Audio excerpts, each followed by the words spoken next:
공소청에는 원래 이제 수사권을 주지 않는 것으로 우리가 기대를 하고 있었는데 그러니까요. 보완 수사권을 주고 그리고 중수청에는 수사사법관을 둔다. 뭐 이런 내용의 보도가 나왔습니다. 물론 총리실에서는 이게 이제 오보라고 입장을 밝힌 것으로 알고 있는데 아직까지 뭐 공식 입장이 나온 건 아닙니다, 여러분. 여기에 대해서 어떤 생각 갖고 계시는지 한번 좀 들어보겠습니다.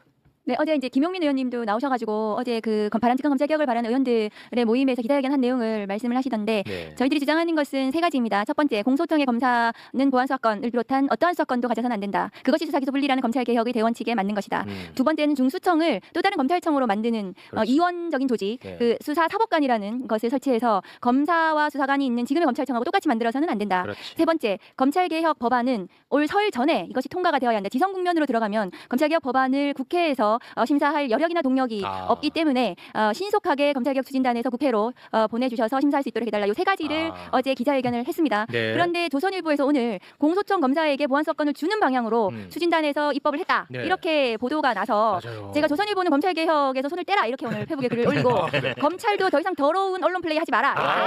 이렇게 제가 페북에 글을 올렸는데 그런데 지금 현재 우려스러운 상황은 뭐냐 하면 공소청법, 중수청법을 추진단에서 다음 주에 입법 예고한다고 해요. 네. 그런데 공소청법, 중수청법에는 보안수사권에 관한 규정이 없어요. 보안사건에 관한 규정은 형사소송법 196조에 있습니다. 그러니까 추진단에서 검찰개혁 법안을 국회에 넘기시려면 형사소송법 196조 검사의 수사권 관련한 규정을 삭제하는 개정안까지 붙여가지고 넘기셔야 돼요. 공소청법, 중수청법을 다음 주 입법 예고를 하셔도 국회는 그것만 가지고 통과를 시킬 수가 없습니다. 만일에 지금 넘기시는 그것만 통과시키면 현대 형사소송법의 검사의 수사권, 보안수사권이 그대로이기 때문에 공소청 검사는 수사권을 그대로 가지게 돼버리는 거예요. 결국엔. 그런데 오늘 총리실에서 그 조선일보 보도가 오보다라고 하면서도 그러면 형사소송법 196조 그 수사권 관련 규정은 언제 개정할 것이냐 물었더니 한 2, 3개월 걸린다. 그러면 지선 국면이에요. 2월부터는 모든 것이 지선으로 올인되는 상황인데 네. 2, 3개월 후에 형사법 개정안이 국회에 와도 그것은 통과되기가 굉장히 어렵습니다. 이것은 그러면은 이거는 검찰개혁 법안이 이 상반기 내에 연내에 그러니까 할 수가 없게 되고 그럼 10월 달에 공소청 중수청이 출범을 해야 되는데 그것은 불가능하다. 그러면 검찰청 폐지 유예 기간도 또 연장이 돼야 되는 이런 불행한 사태가 발생할 수 있는 겁니다. 그래서 굉장히 우려스러운 지금 상황이다. 네. 그것을 국민들께 말씀드리고 검찰개혁 추진단에서도 보안 수사권을 비롯한 수사권을 없애는 형사소송법 개정안까지 같이 붙여서 네. 신속하게 국회로 보내주십사. 네. 제가 요청을 드립니다. 이게 벌써 5년째 계속 이 보안 수사권 갖고 맞아. 사실은 검사 출신 의원들은 이거는 좀 인정을 해달라 맨날 그런 거였거든요. 5년째 싸우고 있는 건데 근데 이게 주문 안 되는 게 지금 이제 공소청과 중수청으로 해서 사실 검사들이 중대수사청으로 와서 수사를 좀 해야 되는데 지금 이제 공소청에 압수수색 영장 청구권도 있지 않습니까? 네. 그다음에 구속영장 청구권도 있고요. 네. 그러니까 사실은 수사와 비슷한 일을 계속 할 수 있는데 거기다 보안 수사권까지 남겨두면 검사들이 중수청을 안 옵니다. 그렇겠죠. 예, 지금도 지금 10%밖에 안 가고 있다고 하는데 그러면 중수청은 정말 껍데기만 남은 것이 될 수가 있고 오히려 공소청이 모든 걸 다 장악하는 그러니까 지금과 거의 비슷한 그런 그 힘을 갖게 된다. 그래서 수사기소 분리하는 의미가 없어집니다. 그렇죠. 예, 그래서 지금 방금 의원님 말씀대로 정부 입법안을 다음 주 월요일 날 제시를 하겠다고 하는데 그것과는 별도로 저희가 중수청법과 공수처법을 낸 게 있거든요. 지금 법사위 법안 일소위에 들어가 있는 게 있는데 그렇습니까? 그거 중심으로 통과가 될 수 있도록 정부에서도 그런 걸 감안을 해야 된다. 네. 네. 제가 두 가지만 좀 궁금한 게 있어서 여쭤보겠습니다. 지금 이제 그 정부 법안을 국무총리실 산하 검찰개혁 추진단에서 하고 있는데 여기에 구성원들은 검사 출신들이나 검사들 현재 검사들이 들어가 있나요? 거기 검사들이 굉장히 많이 들어가 있고요. 검찰 수사관들이 또 굉장히 많이 들어가 있어요. 그래요? 그런데 경찰은 거기에 몇 명 없어요. 아니 그 구성을 그러니까 이 수사 구조를 개혁하는 이 중요한 검찰개혁 그 TF에 검사 중심으로 검찰 중심으로 그것이 구성이 되면서 검찰이 그 주도하는 법안이 돼버리는 거예요. 근데 검사는 개혁의 대상이지 개혁의 주체가 될 수 없습니다. 그렇죠. 우리가 검찰개혁하면서 검찰하고 상의해가지고 검찰개혁 얼마나 안 할 것인지를 상의할 수는 없는 거예요. 우리가 도둑을 잡아야 되는데 도둑하고 상의하면서 얼마나 덜 도둑질할 것인지를 상의할 수는 없는 거 아닙니까? 그렇습니다. 검찰개혁 추진단에서 검찰이 주도하는 이 법안은 굉장히 우려스럽다. 네. 검찰의 입김이 들어가는 검찰의 기득권을 지키려는 방향으로 법안이 만들어져서는 안 된다. 그 말씀 좀 그리고 드리고 또 하나 싶어요. 여쭤보겠습니다. 국무총리실 산하 검찰개혁 추진단에서 이 정부 법안을 지금 하고 있는데 여기에는 이제 검사랑 검사 출신이 많다는 거 아니에요? 네, 그것도 좀 참 슬픈 일인데 법무부가 여기에 의견 개진을 지금 하고 있는 상황인가요? 그죠, 이제 법무부에서 파견은 되어 있는 거죠. 그 검사와 법무부에서 파견이 되어 있는 형식이에요? 그래서 정성호 장관님께서 보내신 거예요, 파견을. 그러니까 법무부에서 저는 챙겨야 된다고 생각합니다. 그런데 법무부가 최근에 검찰 보안 수사권 우수 사례집을 또 냈거든요. 이걸 왜 낸 거예요? 이 시기에 왜 그래요? 갑자기? 네, 정성호 장관님한테 네. 그것이 부적절하다고 제가 그런 취지로 말씀도 드렸는데 보안 수사 우수사를 낼 것이 아니라 그동안 보안 수사 검찰권 폐해 사례. 남용으로 피해를 입은 그 보안수사 우수사를 낸 날이 서해 공무원 피격 사건 그 박지원 원장님 등등 네. 모두 모조리 무죄가 맞습니다. 났다. 그거 잘못된 그 거잖아요. 검찰권 남용으로 피해를 입은 얼마나 피해자들이 많습니까? 맞습니다. 그 피해 사례를 내시는 게 맞다. 그렇지. 저는 그렇게 생각하거든요. 그럼 왜 이걸? 아이 그 의원님, 그 친한 사람 없어요? 이거 왜 갑자기 이 우수 사례집을 냈어? 혼내야죠. 왜 저한테 물어보세요?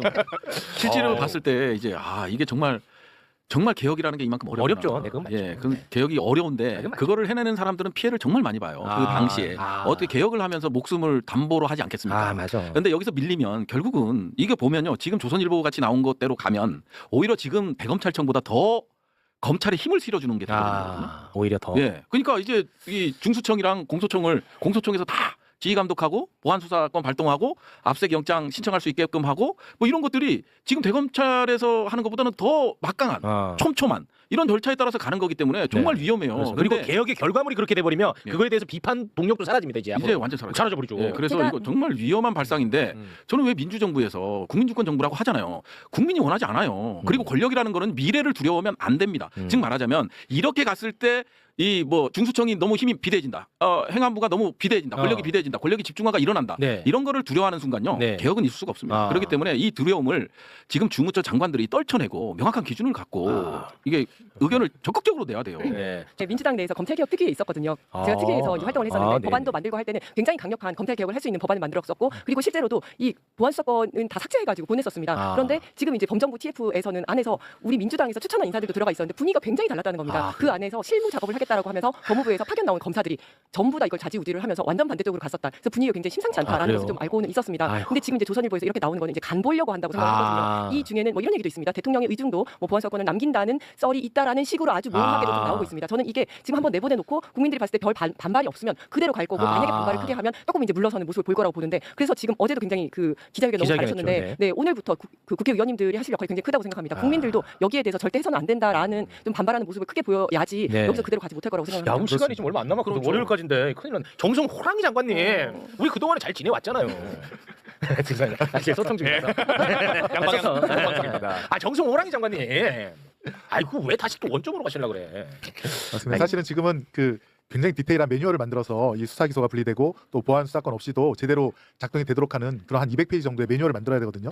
그래서 검사들이 수사를 태만히하거나 아니면 공소 제기를 태만히하거나 그런 거에 대한 징계하는 규정도 좀 넣어야 되고 좀 추진단에서 해야 될 일은 그런 건데 지금 그런 것들은 할 생각을 안 하고 지금 보안 수사권 줄 생각으로 빠져나간다고 하는 게 아마 저는 뭐 아직은 그래도 여지가 있다고 생각하고 더 강력하게 요청을 해야 될 것 같습니다. 가장 중요한 것은 이제 지금 그 속도이거든요. 신속하게 형사소송법 196조를 삭제하는 개정안을 함께 저희가 통과시켜야 됩니다. 안 그러면은 공소청법만 통과시키면 지금 형사소송법에 검사의 수사권이 그대로 남아 있기 때문에 그냥 공소청의 검사는 검찰청에서 이름만 바꾼 검찰청이 그대로 유지가 그렇죠. 되는 것이고 네. 2, 3개월 후에 이것을 그 법안을 통과시킬 수 있는 그 지성 국면에서 그것은 안 하겠다는 것이고 이것을 가지고 자꾸 지연시키는 뭔가 세력들이 있다. 있겠죠. 지연시켜서 나중에 무산시키고 검찰은 지금 쿠데타 세력이잖아요. 그리고 진압을 해야 되는 세력입니다. 언제든 이것을 뒤집을 수 있다고 생각해요. 검사들은. 네. 나중에 보안 수사권을 근거로 직접 수사권까지 빼앗아 올 수 있다고 지금 생각합니다. 그렇게 해왔잖아요. 언제든. 예, 아니 그래서 부패 사건 등자 하나로 다 넓혔잖아. 맞아. 등자 하나로. 그래서 공소청에 있는 검사가 공소 제기와 유지라는 역할에 충실할 수 있도록 공소청법을 만들어야 된다. 그러려면 형사소송법의 수사권을 완전히 폐지하는 규정과 같이 함께 가야 된다 말씀드리고 제가 이런 말씀 드려도 되는지 모르겠지만 매불쇼에 작년에 제가 나와가지고 네. 친윤 정치 검사들 중용하는 거에 대해서 제가 비판을 했더니 맞습니다. 그때 친윤 정치 검찰 해체 없이는 검찰 개혁이 이루어질 수 없다고 말씀드렸더니 네. 국회에서 법안으로 개혁하는 거다 이렇게 다들 말씀하셨어요. 그래서 국회에 법이 다 지금 굉장히 충실한 법이 다 마련되어 있어서 저는 그럼 국회에서 개혁 법안을 통과시켜야지 생각하고 있는데 갑자기 검찰개혁 추진단을 총리실 산하에 만들어가지고 정부에서 또 한다는 거예요. 그래서 작년 10월에 출범했습니다. 그러면 지금 굉장히 오랫동안 몇 달이 지났잖아요. 네. 그러면 신속하게 작년에 연내에 법안을 내놔야 된다 이렇게 말씀을 드렸는데 아직까지 법이 나오지 않고 있어요. 형사소송법의 수사권 관련 규정은 아직도 검토 중이에요. 검토청입니까? 곰국 끓이는 거 아니잖아요. 네. 그래서 빨리 신속하게 법안을 내주셨으면 좋겠다. 그리고 국회에는 이미 조국혁신당, 민주당 그 검찰개혁 특위에서 마련된 법안들이 굉장히 충실한 법안들이 이미 있습니다. 네. 그러면 그 법안들과 같이 신속하게 심사해서 설 전에 이것을 통과시켜야지 검찰개혁이 제대로 진행이 될 수 있고 올 10월에 검찰청은 폐지되고 공소청, 중수청이 제대로 출범할 수 있다. 네. 중수청은 기본적으로 새롭게 만들어지는 조직이기 때문에 검찰에 있는 킥스라는 것이 있습니다. 형사사법 정보 시스템인데요. 킥스 시스템은 검찰청에는 있지만 중수청에는 없어요. 그러면 중수청에는 새로 깔아야 됩니다. 그것을 그러면 새로 까는데 한 1년 이상 걸린다는 얘기도 있어요. 아, 그래요? 그러니까 중수청법을 빨리 통과시켜야 픽스를 빨리 그 구축하고 그러려면은 그래야 10월달에 이것을 출범시킬 수 있는데 이게 늦어지면 늦어질수록 지선 끝나고 이것을 이 법이 통과시키면 아마 10월에 검찰청 폐지될 수는 없습니다. 유예 기간은 연장해야 될 겁니다. 그럼 검찰청법 폐지 그거 다시 해야 돼요? 다시 정부조직법의 유예 기간을 더 연장할 수밖에 없는 거예요. 아이고. 중수청이 출범할 수 없으면. 그러니까 이런 불행한 사태를 막기 위해서는 2월 설 전에 이 법이 통과돼야 된다. 네. 형사소송법의 수사권 관련한 규정들을 삭제하는 개정안까지 같이 추진단에서 네. 국회로 빨리 보내주십사 알겠습니다. 말씀드립니다. 네. 자, 대한민국이 내란까지 이어진 핵심이 바로 이 검찰 문제 때문 아니었습니까? 그렇죠. 나쁜 놈들 죄 다 덮어주고 정적 죄 만들어가지고 다 집어넣고 그렇죠. 그게 결국 내란으로 이어진 겁니다. 그래서 이 검찰 개혁은 본질 중에 본질이고 이게 민생이야. 그렇죠. 이런 얘기하면 야 민생 챙겨라. 내란해갖고 민생 다 무너졌다. 이게 본질입니다. 검찰개혁법이 입법 예고가 됐는데 네. 개혁의 주체, 개혁을 하려면 개혁의 주체가 있어야 되고요. 개혁의 주체가 개혁을 주도해야 됩니다. 정부가 일단 법을 만들었어요. 좋아요. 정부가 개혁의 주체가 되려고 했나 보다 생각했는데 지금 보니까 개혁안을 만드는데 검사들이 다 들어가 있어요. 검사들 입김이 너무 많이 작용했어요. 이게 개혁의 주체가 아니라 개혁을 방해하는 세력들이 검찰 개혁안을 만들 건 아니냐라는 국민들의 우려가 큽니다. 뭐 구체적인 내용은 나중에 더 말씀드리겠지만 이거 잘못된 것 같아요. 그래서 지금 입법 예고 기간이니 보안수사권 문제부터 시작해서 중수청의 이원 조직 등등 검찰청을 새로 이식해서 오히려 증폭시키는 이런 법에 대해서는 정부도 국민의 목소리를 듣고 수정해야 됩니다. 이재명 정부의 검찰은 그렇지 않습니다. 그렇게 운영되지는 않습니다. 검찰제도 자체가 다 나쁘거나 문제가 있는 건 아니라고 생각합니다. 검찰총장 출신의 윤석열 전 대통령이 불법적인 비상계엄 내란을 일으키고 그 과정에서 검찰의 제 역할을 하지 못한 점에 대해서 저도 뼈아프게 반성해야 된다고 생각하고 있습니다. 다만 이 제도를 만듦에 있어서는 지금 있는 검찰의 구성원 모두가 범죄자다 하는 이런 시간 좀 가지 않았으면 좋겠습니다. 저희들도 지금 나가 있는 검사들도 절대로 그들의 기득권을 유지하는 방향에서 접근하고 있지 않습니다. 저는 늘 당부를 하고 있고요. 그 다음에 검찰개혁 TF 안에서도 전체 인원 한 50명이 좀 넘습니다. 근데 10몇 명이 가 있는 건 어차피 이게 검찰 제도 개혁의 핵심 문제이기 때문에 그런 의견을 내는 그런 과정에서 역할을 하는 것 뿐이지 주도적인 역할을 하고 있지는 않습니다. 국회가 입법의 주도권을 갖고 있는 거 아니겠습니까? 형사소송법의 196조를 삭제하지 않으면 검사의 수사권은 공소청법을 통과시키면 그대로 공소청의 검사는 수사권을 가지게 됩니다. 그런데 형사소송법 개정안은 4월에 내겠다, 6월에 내겠다 이렇게 보도가 되고 있던데 형사소송법 개정안은 언제 내시는 겁니까? 뭐 저희들이 그 관련해 갖고 논의하거나 입장을 정리한 바가 없습니다. 그러니까 언제 내시냐고요? 모르겠습니다. 어쨌든 이게 총리실 산하 어쨌든 그 검찰개혁 TF에서 같이 또 추가적으로 논의될 것으로 알고 있습니다. 공소청의 검사가 수사권을 가지는지는 수사계 기소 분리라는 검찰개혁의 가장 기본 원칙이라는 걸 알고 계시죠? 네, 그렇습니다. 그러면 공소청 검사의 수사권에 대한 부분이 가장 먼저 논의가 돼야 되는 것 같은데요, 장관님. 형사소송법을 이렇게 늦게 아직 어떻게 할 것인지 아까 존경하는 박지원 의원님께서 보안 사건은 어떻게 되는지를 물으셨는데 논의조차 아직 이제 시작한다는 것은 저는 좀 왜 그렇게 하시는지 이해가 되지 않거든요. 일단은 그 수사기소 분리라고 하지만 검사가 독자적으로 수사를 개시할 수는 없지 않습니까? 저 법에 의하면 196조의 1항이 수사 개시할 수 있는 조항이에요. 네, 뭐 어차피 정리되지 않겠습니까? 그러니까 언제 정리하시냐고요, 언제? 뭐 그거는 어쨌든 저걸 같이 하셔야 되는 거 아니에요? 그럼 뭐 국회에서도 입법부에 우리 국회에서는 지금 법이 있습니다. 네, 그래서 국회 법사위 1소위의 법이 있습니다. 그렇기 때문에 있는데 정부에서 추진한다고 해서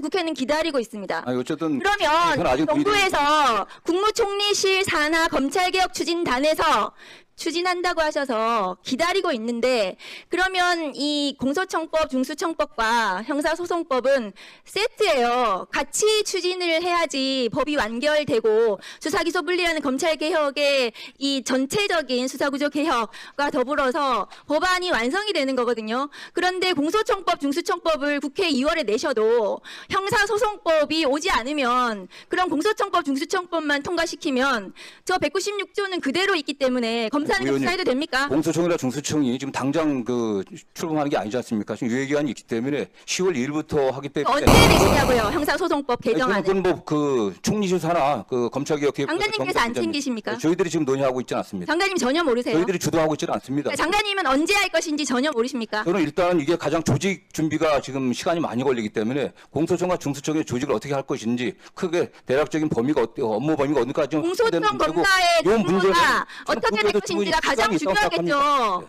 그 공소청이 설치가 되더라도 그 검사들이 무슨 일 하는지가 제일 중요하겠죠. 의원님, 일단 검사가 검찰에서 독자적인 수사 개시 못한다고 하는 건 당연히 이 개혁의 전제 조건입니다. 그건 결정된 겁니다. 보안 수사권이 누구도. 지금 제일 중요한 쟁점 그렇기 때문에 아니겠습니까? 그 문제는 그러니까 그 형사소송법 개정안이 경찰 1차 들어와야 수사 되는 거예요. 경찰이 수사가 완벽하지 않기 때문에 그걸 어떻게 보완할 것인지. 그러면 법무부 수사 뒷 문제, 입장은 보안 수사적 수사권을 관계, 이 문제 인정하는 것이 법무부 논의해본다고 입장입니까? 보겠습니다. 예? 법무부 입장은 보안 수사권을 인정하시는 건가요? 아직 뭐 저희는 뭐 그거에 대한 분명한 입장은 갖지는 않고 화면 다만 좀 올려주세요. 1차 수사기관인 경찰을 어떻게 해? 경찰 수사가 완결성을 갖게 하고 검찰이 이걸 장관님 취소했을 그거 때 보세요. 어떻게 공소유지할건지 저희도 논의를 해야 됩니다. 그건.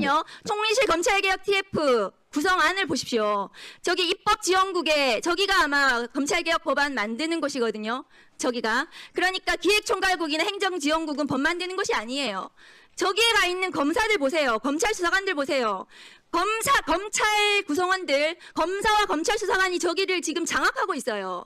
저 사람들이 만드는 개혁 법안이 오늘 나온 겁니다. 공소청법. 저는 뭐 그렇게 보지 않습니다. 이미 저 행안부에서도 관련 당사자들이 출석해갖고 저기에 경찰 2명 가 있습니다. 저 안에 경찰이 2명 가 있어요. 직급이 매우 낮아요. 실질적으로 제가 보고받기는 검사들이 이 TF 안에서 그게 중요한 역할을 하고 있지는 않습니다. 다만 공소나 중수청 관련해서는 잘 아는 사람이기 때문에 입법적인 조언을 하지 검사들이 주도적인 역할을 하고 있지 않는 것으로 저는 알고 있습니다. 네. 뭐 의견을 내는 건 알고 있지만 이 지금 파견된 검사들이 주도적으로 어떤 입법을 하고 있지는 않습니다. 그건 전체적으로 논의되는 거지. 어쨌든 검찰개혁 TF가 총리실 국무조정실장이 하고 있는 거 아니겠습니까? 그래서 이 사람이 단독으로 하는 게 하나도 없습니다. 전체 구성을 한번 다시 보십시오. 한번 그러면요. 검찰개혁 추진단 또는 검찰개혁 자문위의 이론만 이용당한 것이다. 우리 뜻이 아니다. 검찰청 특수부 외에 별도의 특수수사청으로 만드는 그동안 검찰이 준비했던 내용이다. 그러니까 우리 의사와 무관하고 검찰이 만든 내용이다. 이렇게 그 요약될 수 있겠습니다. 한번 그 진위를 확인해 주시기 바랍니다. 그렇다면 장관님께서도 답변을 시원하게 못하시고 제대로 모르시고 이렇게 이 검찰개혁 추진단이 출범한 이후에 사실 국회 논의는 중단돼 있고 검찰개혁 추진단에서 알아서 한다라고 이제 시간이 가버렸는데 만약 이렇다면은 상당히 좀 장관님께서 확인해 주시기를 바랍니다. 뭐 절대 언성을 높이실 필요는 없을 것 같습니다. 중수청 지금 돌아가는 사정을 보아하니 이러다가 제2의 검찰청, 작은 검찰청 생기는 거 아니냐. 네네. 이런 우려 있는 건 아시죠? 네, 지금 그 문제는 지금 이제 정부에서는 그 중수청과 공소청을 설치를 하는데 4월 그 입법 소송법 개정을 통해 가지고 그때 추진을 하자는 게 입장입니다. 그리고 논의를 이 보안 수사권 관련 논의를 그때 가서 하자는 거고 그 우리 의원님들 입장은 보안 수사권 관련된 일말의 여지를 둬서는 안 된다. 이번에 완전히 바로 처음부터 보안 수사권을 폐지하는 쪽으로 해야 된다는 약간의 이견이 있습니다.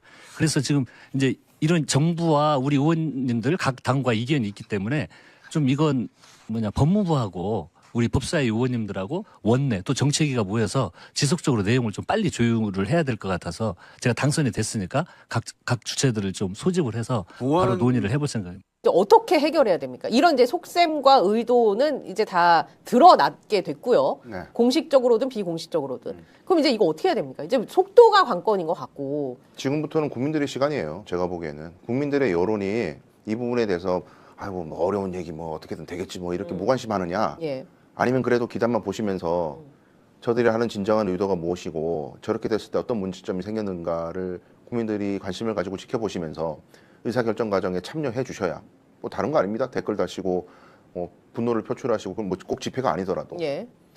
그런 과정이 돼야 민주당도 그 여론의 추이를 보면서 또 청와대도 혹은 법무부도 여론의 추이를 보면서 국민들이 염려하시는 부분들이 뭔지는 알겠는데 그거는 이런 면에서 염려하지 않으셔도 됩니다. 이렇게 보완이 가능합니다. 이렇게 설명을 하든가 아니면 저 추진단이라고 얘기하는 봉 민정수석이 네. 정치적 책임을 지든가 그 갈림길에 있는 거예요. 근데 민정수석의 아이디어라고 지금 문건이 나온 상황에서 봉은 민정수석이 무슨 마쿠 뒤에 숨어가지고 나는 뭐 그냥 전달자에 불과하지 이럴 수 없어요. 이제 전면에 드러나 버렸어요. 어쨌든 그러면 청와대에서도 민정수석이 뭐 별다른 사람이 아니라 청와대 안에 있는 사람 아니에요. 이거 잘못하면은 대통령의 진위까지 왜곡된단 말입니다. 저는 민정수석에 대한 정치적 책임은 분명히 물어야 된다고 생각해요. 뭐 정치적 책임 다른 게 아니죠. 물러나게 해야 되는 겁니다. 예. 그렇지 않고요. 이걸 어설프게 토론해보자, 이야기해보자 그런 식으로 언론적으로만 가면 이재명 대통령의 검찰 개혁에 대한 진정성을 오해하는 사람들이 생길 수 있습니다. 그 기득권이라는 게 사법 쪽에서도 뿌리나 깊게 박혀져 있는 부분도 있지만 만약에 이제 봉욱 민정수석이 거취를 결정할까 뭐 아닐까는 잘 모르겠습니다. 아직까지는. 근데 이제 여론이 숙성을 해서 검찰 개혁 이거 이대로 안 된다라고 이제 몰아붙여서 이제 봉욱의 민정수석이 사퇴를 한다든지 이렇게 됐어요. 그러면 그 기득 세력들 사법 쪽 기득 세력 포함해서 조중동 언론 보수 이쪽 언론 세력들이 또 이걸 가만히 보고 있을 것이냐. 하면 저는 또 안 그럴 것 같거든요. 그렇죠. 물론 당연하죠. 끝까지 네. 저항할 거예요. 네. 무슨 일이 있어도 이들은 끝까지 저항할 텐데 언론은 일단 조중동은 별로 무서워하지 않아도 되는 게 영향력을 잃었다고 저는 판단하고요. 예. 시민들의 여론을 형성하는 주도권을 뭐 과거에 뭐 10분의 1도 저는 가지고 있지 않은 네네. 것 같습니다. 그래서 그건 걱정하지 않아도 되는데 남은 우려거리는 뭐냐면 재활의 어려움 있죠. 제가 말씀드린 예. 그 재활 과정을 사회의 혼란상이라고 네. 밀어붙일 거예요. 이렇게 개혁을 어설프게 하니까 온갖 혼선이 있고 수사기관끼리 손발도 안 맞고 그래서 잘못 처리되는 사건들이 막 생기고 봐봐 이 국민들한테 피해가 돌아가잖아. 그러니까 그래서 저는 약간 네. 그 문건에도 검찰청 부활이란 단어가 써 있더라고요. 다시 이거 봐 문제 이렇게 많으니까 그렇죠. 우리 과거로 다시 가야 돼. 그렇죠. 라고 했을 때 네. 그때 이제 조중동이 막 붙어서 뭐 아니면 뭐 다른 세력들이 붙어서 아 그래 옛날이 났어. 후관이 명간이다.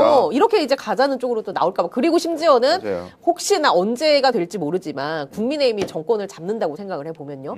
그들은 이제 분명히 그때 이걸 또 드라이브 걸려고 하지 않을까. 총선에서 이겨야 되는 거죠. 그야말로. 예. 국민의힘이 다수 과반 의석을 가지는 날이 와야 검찰청이 다시 뭐 부활하고 이게 가능한 건데 그러니까 결국 국민들이 또 중요해지는 거예요. 예. 아니 그 모든 게 국민들의 선택에 달려 있는 상황이 된 거예요. 지금은 진짜 정치인들이 뭐 우리 좀 제발 좀 똑바로 해 맨날 얘기하지 않습니까? 근데 더 중요한 건 국민들의 의사라니까요. 지금 아니 국민의힘이 총선에서 과반 의석을 차지하는 경우의 수를 우리가 지금 생각할 수 있는 경우의 수는 아니잖아요. 사실 국민들이 지금 인식 수준의 상황에. 근데 우리가 정신을 못 차리고 그냥 대충 이렇게 흘러가는 대로 살다 보면 그러니까 우리가 생업에 종사해야 되고 바쁘잖아요. 그러다 보니까 이제 뭐 좀 지쳤다 이제 뭐 내란 이것도 뭐 일단락 된 것 같고 뭐 윤석열은 감옥 가겠고 난 모르겠다 이렇게 무관심해지기 시작하는 순간 역습이 시작된다는 맞습니다. 거예요. 네. 만약에 지금 저 나와 있는 안대로 갔을 때 그러니까 보안수사권도 유지가 되고 거기에 수사사법관도 들어오게 되고 네. 이런 체제로 가게 된다면 이재명 대통령 후보 시절에 겪었던 제2의 이재명이 또 나올 수 있다. 당연하죠. 또 나올 수 있을 것이고 정치사범들 엮으려면 충분히 엮을 수 있다. 그런 구조가. 민주당 의원들 가만히 냅둘까요? 예, 그러니까요. 저들이? 예. 거기에다 플러스 그럼 이제 일반 국민들에게는 어떤 영향을 끼치느냐? 빈익빈 부익부 현상이 심해지겠죠. 돈 있는 사람은 죄지어도 그 안에 그 권력 구조만 잘 이용하게 되면 그냥 죄가 감경이 된다든지 없던 일이 된다든지 할 것인데 만약에 이제 이걸 맘먹고 악용하려 든다고 하거나 뭐 그러면은 정말 없는 사람들은 더 극단적으로 내몰릴 수밖에 없는 상황이 올 수도 있다. 그렇습니다. 그런 차원에서 저는 이제 굉장히 심각한 지점이라고 여겨지는데 좀 더 이제 자세하게 많이 우리가 좀 지속적으로 이 안은 팔로우하면서 다뤄야 할 것 같습니다. 뭐 오늘 이제 끝으로 마무리해야 되는데 혹시 못다 하신 말씀 있으십니까? 아니요 이제 너무 우리 더불어민주당이 예. 청와대와 뭔가 목소리가 다르게 나는 듯한 장면들 때문에 여론이 안 좋은 것을 너무 많이 의식하는 것 같아요. 청와대하고 토론해야 된다는 거지 예. 입 다물고 있어라는 게 아니잖아요. 네네. 그러니까 너무 겁내하지 말고 위축돼하지 말고 언제는 또 막 너무 앞서 나가 막 앞서 나가다가 언제는 또 너무 쭈그렸다가 왜 이런지 모르겠어요. 미숙하게 아마추어 같이. 예. 아니 그냥 건강하게 토론하면서 이야기하면서 그렇게 가는 걸 바라는 거지. 각자가 고수하고자 하는 원칙대로 이야기하면 되잖아요. 그렇죠. 그럼 이제 그 원칙과 원칙이 맞닿았을 때 네. 중요한 건 변수가 국민들의 감정인 것이고 인식인 것이니 그렇죠. 그 변수를 고려해서 절충안을 찾든 네. 제3의 안을 찾든 네. 이제 풀어가면 되는 것인데 그러니까요. 이게 이제 갈등으로 비춰질까 봐. 10초만 제가 좀 더 아프게 얘기하면은 그거 원인은요. 민주당 의원들이 본인의 소신이 있는 민주당 의원들이 적고 여론의 눈치를 보는 사람들만 다수를 차지하고 있어서 그래요. 진짜 자기 철학과 공부가 돼 있으면은 자기가 옳다고 생각하는 길로 그냥 얘기를 하면 되는데 이렇게 얘기하다가 어느 유튜브 채널의 그렇지. 구독자들한테 욕 먹지 않을까? 네네. 이런 거 의식하니까 자꾸 왔다리 갔다리 하게 된다니까요. 본인 철학과 공부가 절실히 필요하다. 그 말씀 제가 드립니다.